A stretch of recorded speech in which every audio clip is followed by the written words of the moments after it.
Welcome back to another episode of 3rd and 3 with Coach Roger Holmes. Coach, we're here. We've been waiting all year for this opportunity to compete for a region championship. It's here.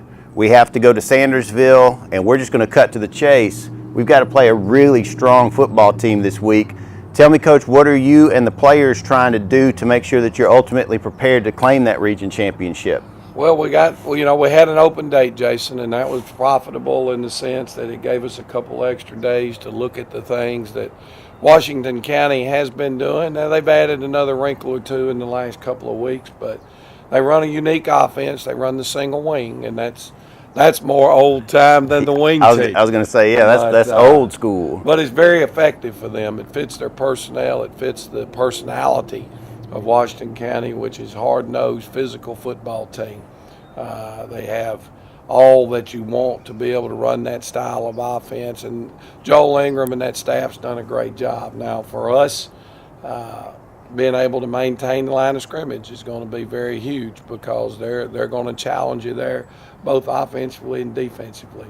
I think our defensive line's got to have a great night. Our tackles and wing backs have got to have a great night. Yes. And it's a quite a thing. It's the last regular season game, and a lot is at stake. Home field advantage throughout at least the first two rounds of the playoffs are at stake. So we look for our young men. We're healthy. We hope that our crowd is there and excited, and we have a great night in Sandersville, Georgia.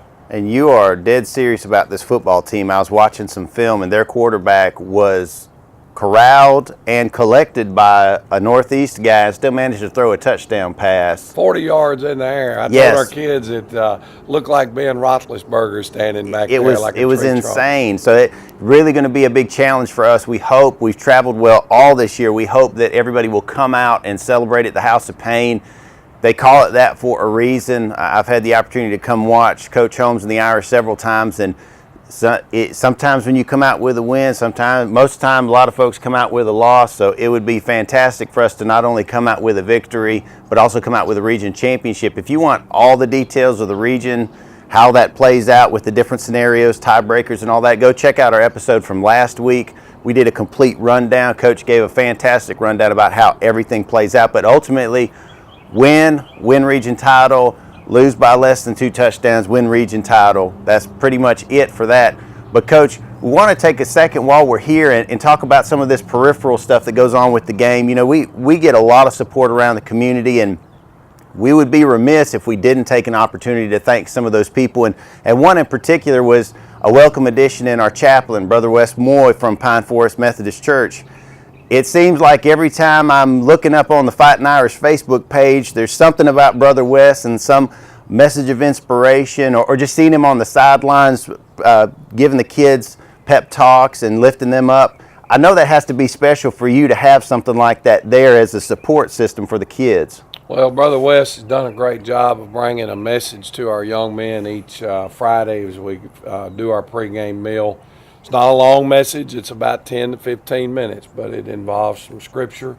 It involves some leadership, and it involves some family and just different type things that's been very inspirational to me, and I'm sure it has to many of our players. They invited our team out to church this past weekend, and we had about 30 people from Dublin football there at the church, and that was phenomenal opportunity for our young people, and I think a good opportunity for the church to minister. And so Brother Wes is a huge part of our program, and we appreciate everything that he does. We also want to send out thanks and appreciation to everyone who participated in our Luck of the Irish drawing. We had so many people purchase tickets, raise a ton of money that's going to benefit these young men, not just this year, but in years to come. And I know every time we talk about trying to do fundraisers and stuff, and yes, the money's fantastic, but I know for you, Coach, it has to mean something to have so many people willing to give, whether it's their time, talent, or their treasure in support of these young men. Well, Dublin City Schools, Dublin football is a proud part of this community, and people are willing to support things that have good causes, and people are doing the right things. And we ask our young men each week to go out and represent this town, their community, and their family to the best of their ability. And as long as we continue to do that, I feel like the support's going to be there for this football program. Well, we want to make sure that the support is definitely there in Sandersville on Riddleville Road this Friday night. Kickoff is 7:30 as always. Make sure to come.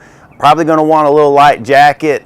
Unless you get like me and get all worked up, then you don't really pay attention to the temperature. Hopefully we're going to talk about an Irish victory next week and some plans for some home playoff games. But as always, tune in to 3rd and 3 with Coach Roger Holmes.